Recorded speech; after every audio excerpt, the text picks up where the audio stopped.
Nay! Oh, ano naman yung bebang? Kailan niyo po ba ipapaayos yung TV natin? Ilang buwan na siyang sira eh. Hindi niyo man lang pinapaayos. Wala pa tayong pera pang paayos ng TV na yan. Kaya hayaan mo na muna yan dyan. Ano ba yan? May gusto nga akong panoorin eh. Si Tanggol. Sino naman yung Tanggol na yan? Yung sa Batang Quiapo po, malakas yun eh. Hayaan mo, sa susunod na linggo, mapapaayos din natin yung TV. Talaga po, Nay? Ipapaayos mo na tong TV natin? Pag nakaipon-ipon ako ng malaki-laki, makakapanood ka rin yung Tanggol na yan.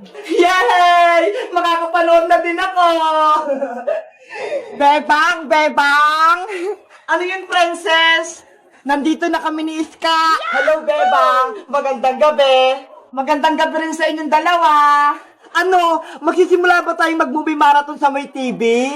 Sira naman yung TV namin eh. Paano tayo manonood? Huwag kang mag-alala, Bebang. May dala kaming malit na TV. Ayun o, hawak ni Princess. Ito, ang liit-liit. Charan! Wow! Ang cute naman yan! Tignan mo! Gumagana to! Ang galing-galing naman yan! Tara na! Manood na tayo! Sige! Pumasok na tayo sa may kwarto ko! Doon tayo manood! Let's go! Pasok na tayo, Iska! Ayan! Magsisimula na tayo! Isasara ko lang tong pinto para hindi tayo marinig ni nanay. Kakainin ko na tong bahan kong pagkain. Pengi rin ako niyan, princess. O, ito, Iska. Konti-konti lang para hindi maubos agad. Thank you! Princess, Iska, ano kayong magandang panoorin natin? Nakakatakot o nakakatawa? Yung nakakatawa na lang, Bebang, para masaya tayo. Mas maganda yung nakakatakot, kasi gabi naman eh. O sige, yung nakakatakot na lang yung panoorin natin. Ayaw ko noon, gusto ko yung nakakatawa. Minsan lang naman, princess eh, huwag ka nang matakot. Nasa loob naman tayo ng bahay nila, Bebang eh. Sige na nga. Sino kayong pananoorin natin? Si Pennywise, si Granny, o si Sadako? Ayun! Si Sadako yung gusto ko, Bebang! Scary naman yun! Si Sadako! Huwag ka nang maingay, princess! Manonood na tayo ng Sadako! Ipi-play ko na! Ayan na! Lalabas na si Sadako!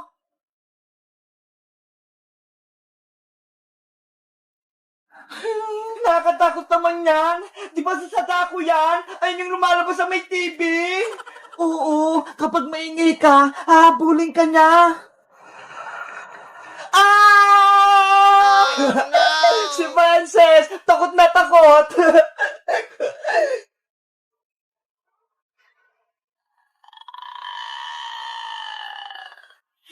Sino yung maingay? Wala naman ako naririnig eh. Sa TV lang naman yun, princess eh. Oh no! Parang sa baba ng higaan natin eh. Silipin mo nga, Bebang. Meron nga, Iska. Parang may multo sa ilalim natin. Hala, nakalabas ata si Sadako sa maliit na TV. Silipin natin sa baba ng kama para makita natin.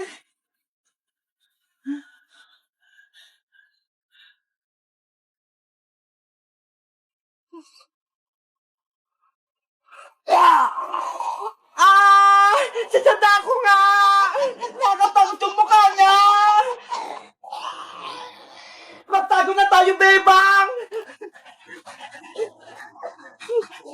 Di tayo sa aking kumot pagtago! Bigyan niyo din ako ng kumot, Bebang! Iska! Tulong! Hinila ko ni Sadako! Oh no! Princess! Bebang! Tulungan niyo ako! Hinila ko ni Sadako!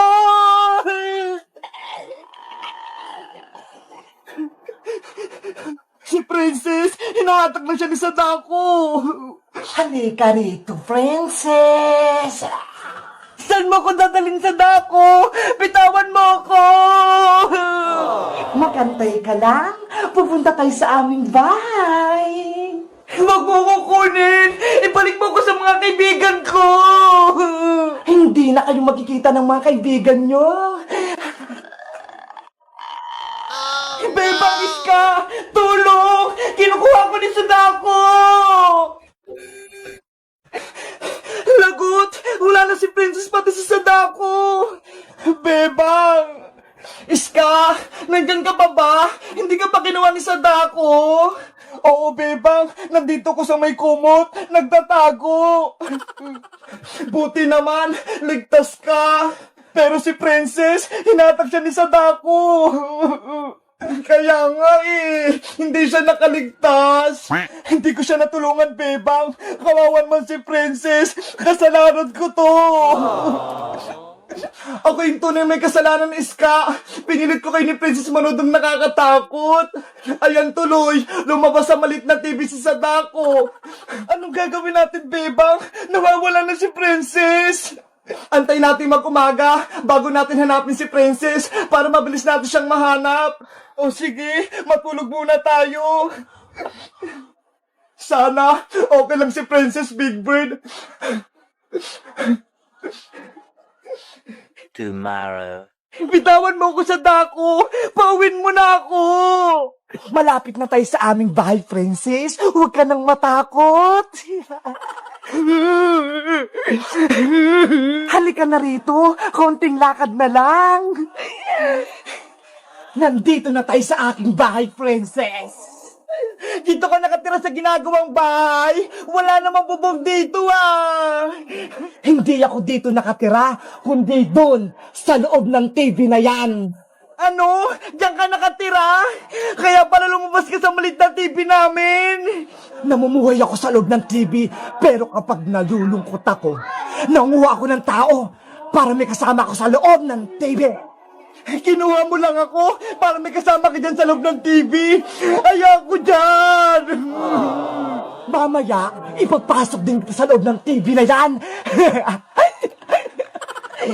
Huwag mo akong kunin sa dako. Ayokong mawala. Gusto ko kila Bebang. Pupunta muna ako sa loob ng bahay ko, Princess. Diyan ka lang muna. Bebang! Tulungan niyo ko!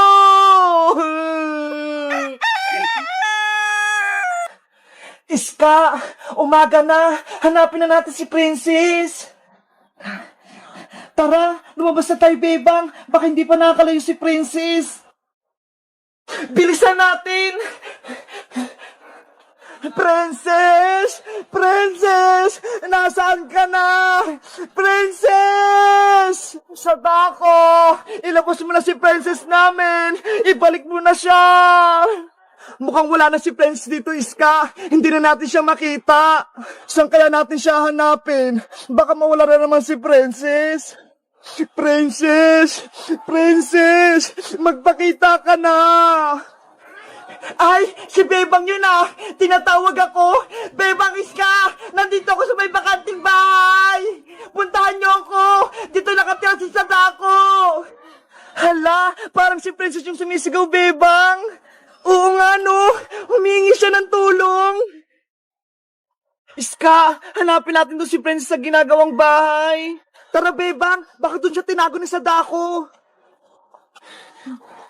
Bebang Iska, nandito ako sa ginagawang bahay. Sana mahanap nila ako habang di pa bumabalik si Sadako. Ang taas naman ng bakod ng bahay na to, Iska. Para natin makikita si Princess. Silipin natin lahat ng kwarto para mahanap natin siya. Ayun, may pintuan. Pumasok tayo sa loob. Baka nandun si Princess. Sige, Bebang. Paparating na sila, Bebang. Maghahanda na ako para makuha silang tatlo. Princess, nandito ka ba? Wala naman siya dito, Iska Bakante lang tong kwarto na to. Oh, no! Kaya nga walang tao dito. Bebang, Andito ako sa kapila! Puntahan niyo ako! Naririnig ko na si Princess Bebang! Malapit lang siya dito! Princess! Magantay ka lang dyan! Ililigtas ka na namin! Tara na, Iska! Hanapin na natin siya!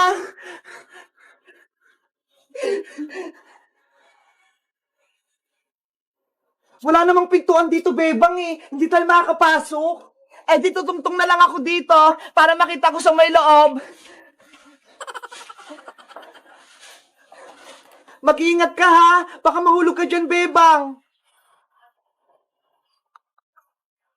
Ano? Nandyan ba sa loob si Princess? Wala rin siya dito eh! Bebang! Bebang! Nandito ako! Princess! Nasa si Princess! Gusto ko siyang makita! Nasa kabilang kwarto siya, Iska! Kailangan natin siyang puntahan sa may kabila!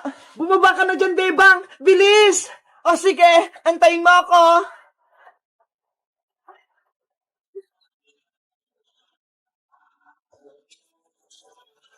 Nandyan na sila. Papalapit na sila sa akin.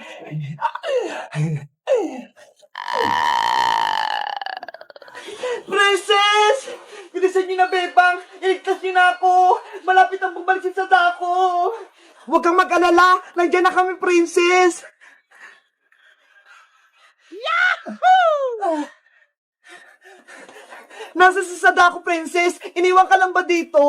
Nandiyan siya sa loob ng TV! Nagtatago! Ayun oh! Kaya bilisan natin umalis dito bago pa siya makalabas! Ayan na! Tanggal ko na yung tali mo, Princess! Salamat kay Bang Iska! Halina kayo rito! Akyat na tayo! Mauna ka na, Princess!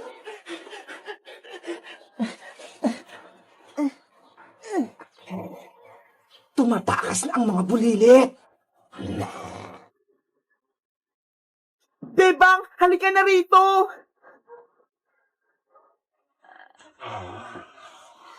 Oh, no! Naku, si Sadako lumabas na sa TV!